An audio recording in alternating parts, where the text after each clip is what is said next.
చూడండి 47th question చాలా మంది డౌట్ ఉందన్నారు, ఎక్స్ప్లెయిన్ చేస్తానండి. Ankit was to get 29% hike but due to typing error it was wrongly as 57%. అంటే చూడండి ఒరిజినల్ ఇది న్యూ అనమాట. ఒరిజినల్గా 29% హైక్ అవ్వండి అంటే అడిగి ముందర 100 రూపాయలు ఉండేది అనుకో, అడిగి 29% హైక్ అవ్వాలి అంటే అంత 129% అవ్వాలి హైక్. కానీ ఎంత పర్సెంట్ హైక్ అయిపోయిందంట, 157% హైక్ అయిపోయిందంట. ఎంతకి ఇది 1 మంత్ కలిగి అయిందనమాట. 1 మంత్ హైక్ అయింది అంటే ఎంత హైక్ అయింది, రాంగ్లీ ఎంత హైక్ అయింది 28 అయింది. అంటే చూడండి 157 మైనస్ 129 చేసి 28 అవుతుంది అనమాట. సో 28% ఒక 1 మంత్కి అయింది. అలాగే ఎన్ని మంత్కి ఏంటంట, ఈ రిసీవ్డ్ ది శాలరీ 3 మంత్స్కి రిసీవ్ అయింది అనమాట. అంటే 3 into 3 అంటే ఎంత 84 అనమాట.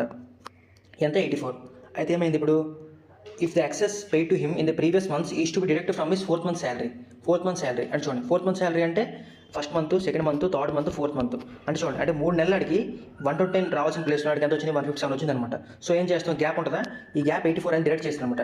డిడక్ట్ చేసిస్తే ఎంత ఈక్వల్ అయిందంటే 9,000 ఈక్వల్ అయింది అనమాట. అంటే ఒరిజినల్ శాలరీలోనా చూడండి 4th మంత్ రావాల్సిన ఒరిజినల్ శాలరీ, 4th మంత్ రావాల్సిన ఒరిజినల్ శాలరీ, 4th మంత్ రావాల్సిన ఒరిజినల్ శాలరీ నుంచి ఈ 3 నెలల తాలూకా ఎక్స్ట్రా శాలరీ డేట్ చేశాను అనమాట. ఎక్స్ట్రా శాలరీ అంతా 84 పార్ట్స్ డేట్ చేశాను అనమాట. దేని నుంచి డేట్ చేస్తారు, ఒరిజినల్ శాలరీ డేట్ చేస్తారు. అంటే ఎంత అవుతుంది అప్పుడు 129 మైనస్ 84 చేయండి, అప్పుడు ఎంత వస్తుంది 45 వస్తుంది, దగ్గర 45 వస్తుంది. ఈ 45 అనేది దేనికి ఈక్వల్ అవుతుంది, ఈ 45 అనేది దేనికి ఈక్వల్ అవుతుంది, ఇలా చేయండి. ఈ 45 పార్ట్స్ అనేది దేనికి ఈక్వల్ అవుతుంది, 9,000కి ఈక్వల్ అవుతుంది అనమాట. 9,000కి ఈక్వల్ అవుతుంది. మనకు కావాల్సింది అంత యాక్చువల్ శాలరీ అయ్యాడు. యాక్చువల్ శాలరీ ఎంత, ఒరిజినల్ రావాల్సిన 129 రావాలకి. క్రాస్ మల్టిప్లికేషన్ చేయండి. క్రాస్ మల్టిప్లికేషన్ చేస్తే ఎంత వస్తుంది చూడండి, క్రాస్ మల్టిప్లికేషన్ చేస్తాను. క్రాస్ మల్టిప్లికేషన్ చేస్తే 9,000/45 into 129. 14 1 200 129 2 258. 129 2 258. ఇది కరెక్ట్ ఆన్సర్ అనమాట.